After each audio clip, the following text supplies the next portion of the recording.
Salmo 2. O reinado do ungido de Deus. Por que se enfurecem os gentios e os povos imaginam coisas vãs?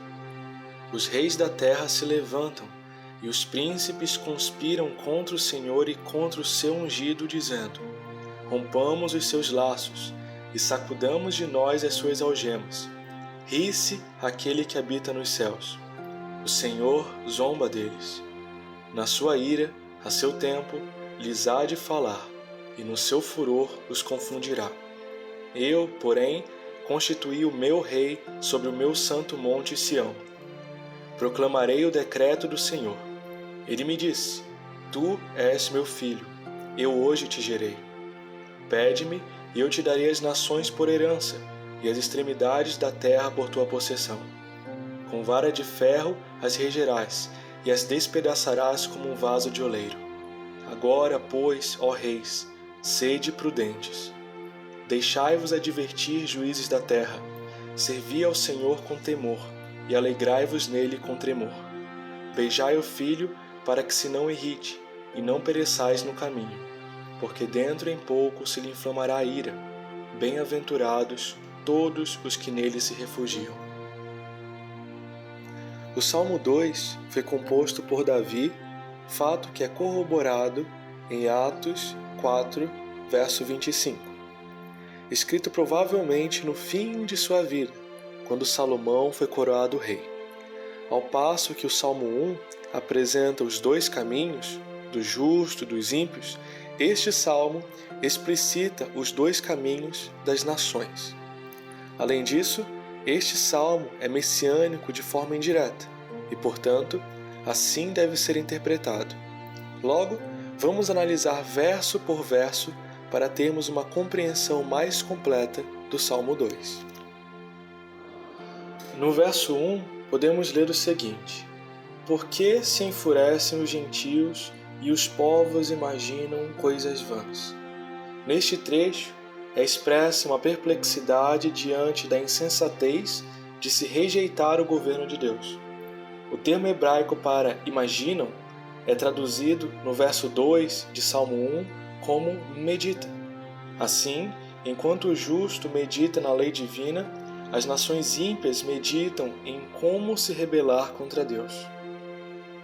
Indo para o verso seguinte, lemos, no verso 2: Os reis da terra se levantam, e os príncipes conspiram contra o Senhor e contra o seu ungido, dizendo: Vejam, meus queridos, que não se trata de uma mera rebelião política ou econômica, mas de um conflito religioso direcionado contra Deus e seu rei ungido. Aponta para a rebelião dos ímpios contra Cristo, o ungido supremo, tanto no momento em que ele estava na cruz, ver Atos capítulo 4, verso 25 ao 26, que cita o verso 1 e 2 do Salmo 2, quanto na ocasião em que todo o mundo se organizará em rebelião contra Deus e contra Cristo, na luta final entre bem e mal. Vejam Apocalipse capítulo 6, verso 15, Apocalipse capítulo 11, verso 15 e 18, e Apocalipse capítulo 16, verso 12 até o 16.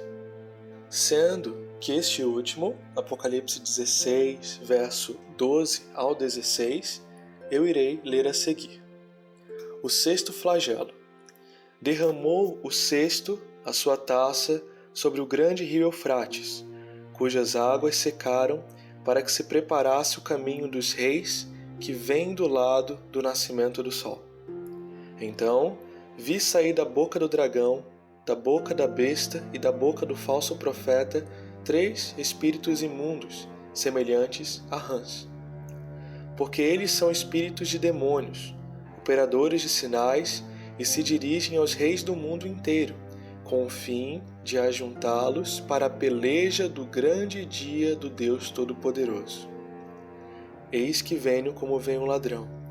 Bem-aventurado aquele que vigia e guarda as suas vestes, para que não ande nu, e não se veja a sua vergonha.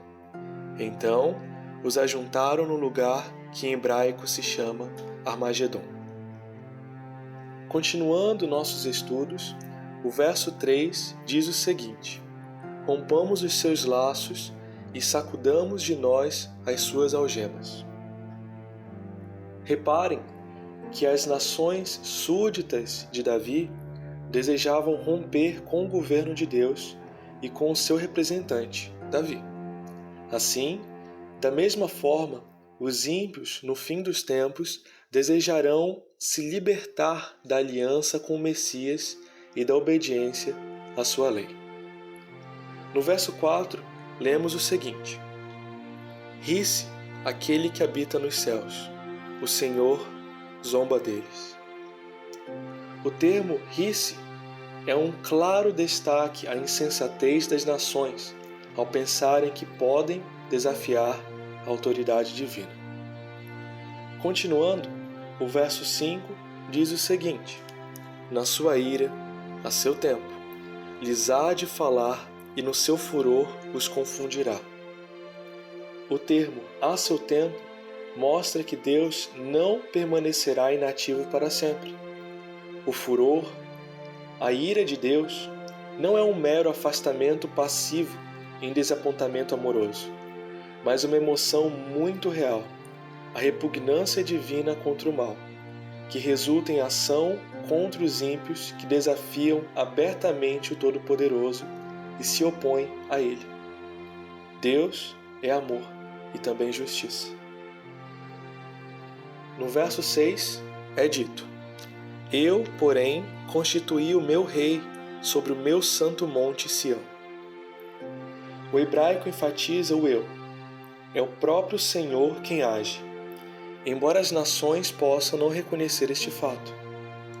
Um adendo que podemos fazer é que o hebraico traduzido por constituir é um termo técnico que significa colocar no ofício, utilizado outra vez apenas em Provérbios, capítulo 8, verso 23, que diz respeito à eternidade da sabedoria divina.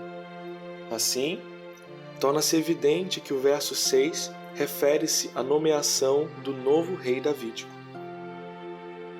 Continuando, meus amigos, lemos o seguinte no verso 7: proclamarei o decreto do Senhor. Ele me disse: tu és meu filho, eu hoje te gerei. O verbo gerei não se trata de um nascimento literal, mas do vocábulo técnico de adoção, usado especialmente para a entronização de um rei. Pode-se verificar esta afirmação se compararmos este trecho com 2 Samuel, capítulo 7, verso 14, e o Salmo 89, versos 26 ao 28. Em um macro contexto, este trecho refere-se a Cristo, após sua ressurreição, após a sua ascensão, quando foi entronizado ou constituído sacerdote-rei no céu. Vocês podem ler Atos, capítulo 13, verso 32 e 33, que cita este mesmo salmo que estamos estudando, e Hebreus, capítulo 1, verso 5, e Hebreus, capítulo 5, verso 5, que também fazem o mesmo. Indo para o verso 8, temos: pede-me, e eu te darei as nações por herança, e as extremidades da terra por tua possessão. A partir de uma visão historicista, podemos ver que este verso aplica-se ao rei Salomão, cujo território se ampliou mais do que o de qualquer outro rei de Israel. Por outro lado, em um macro contexto, aponta para o futuro, para a extensão mundial do reino espiritual de Cristo, que é citada em Mateus 24,14, e para a herança final do mundo inteiro, que será seu domínio.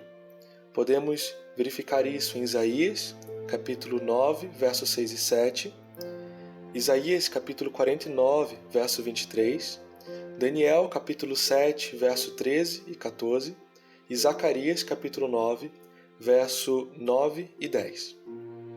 Fato este, que, como eu lhe disse, pode ser encontrado nos livros dos profetas Daniel, Isaías e Zacarias. Vamos agora, meus irmãos e irmãs, ao verso 9, que diz o seguinte: com vara de ferro as regerás, e as despedaçarás como um vaso de oleiro. Reparem no termo regerás. A Septuaginta traduz uma palavra de som semelhante, que significa governar, pastorear. Há outros que a traduzem como quebrar, despedaçar. Reparem que ambos os sentidos se encaixam no contexto, já que a vara de ferro também era utilizada por pastores para golpear e subjugar os predadores das ovelhas.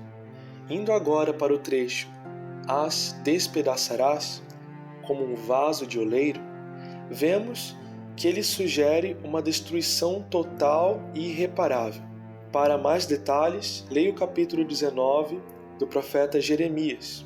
Logo, esta passagem será finalmente cumprida quando os ímpios forem destruídos no fim dos tempos. Tal fato é corroborado com as passagens do capítulo 2, verso 26 ao 28, capítulo 12, verso 5, capítulo 19, verso 15 do livro de Apocalipse.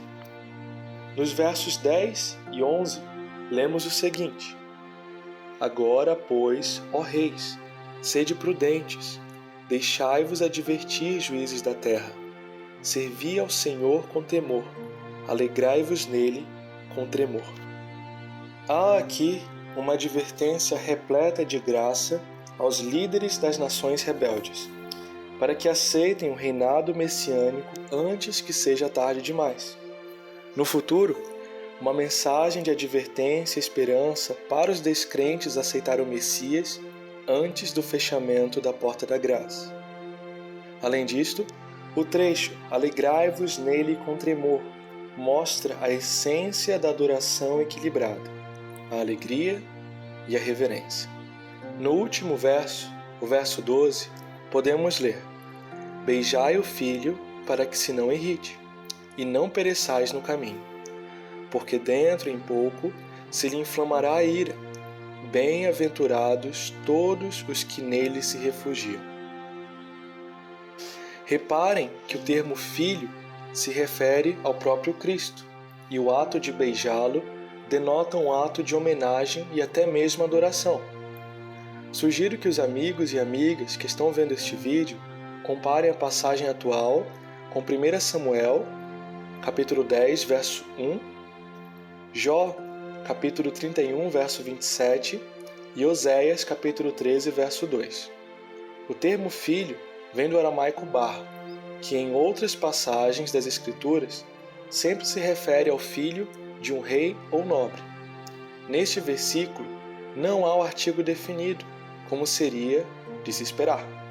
Logo, assim como a palavra Mashiach, também sem artigo em Daniel capítulo 9, 25, sugere uma referência absoluta e universalizada, mais bem traduzida como um título em iniciais maiúsculas, como Messias ou Filho. Reparem também que os pronomes se referem ao Filho. Assim, este trecho trata da ira do Deus Filho, não do Deus Pai. Além disto, o termo "nele se refugiam" é uma alusão clara de que devemos nos refugiar em Cristo Jesus. Em Salmos, o verbo hebraico traduzido como refugiar-se é usado 25 vezes e sempre se refere a Deus, não a um rei humano. Portanto, o Salmo 2 se afasta do reino histórico dos versos 1 ao 11 e entra na esfera messiânica divina. Além disto, o último versículo indica que o salmo inteiro deve ser lido de maneira messiânica, conforme o Novo Testamento reconhece. Colocado na introdução ao Saltério, o Salmo 2 estabelece o padrão para a interpretação messiânica de outros salmos que iniciam no nível histórico e passam para o nível messiânico universal. Assim, eu os convido a apaziguarem os vossos corações nas promessas e no amor de Cristo Jesus. Irmãos e irmãs, fujam da ira, da maldade, fujam da inveja, fujam do orgulho, fujam da vossa própria natureza corrompida. Amigos, Vamos nos refugiar em Cristo. Levemos até os seus pés nossas coroas e nos arrependamos de nossas falhas e transgressões. Nosso Senhor Cristo Jesus, inocente e puro, morreu para que tivéssemos vida verdadeira e infinito amor. Em verdade e amor, nosso Pai aguarda o dia em que seus filhos amados retornarão aos seus braços. Sim, meus queridos, nosso Pai amado preferiu morrer na cruz por nós do que nos ver perecer. Oremos, irmãos e irmãs, para que possamos demonstrar o mesmo amor e misericórdia que Deus teve por nós aos nossos amigos e inimigos. Do contrário, nossa justiça não estará excedendo a justiça dos escribas e fariseus. Amigos, batalhem o bom combate, guardem a fé em Cristo Jesus e pregue o Evangelho do Reino Eterno com todo o vosso coração. Ó Senhor, Senhor nosso, quão magnífico em toda a terra é o teu nome.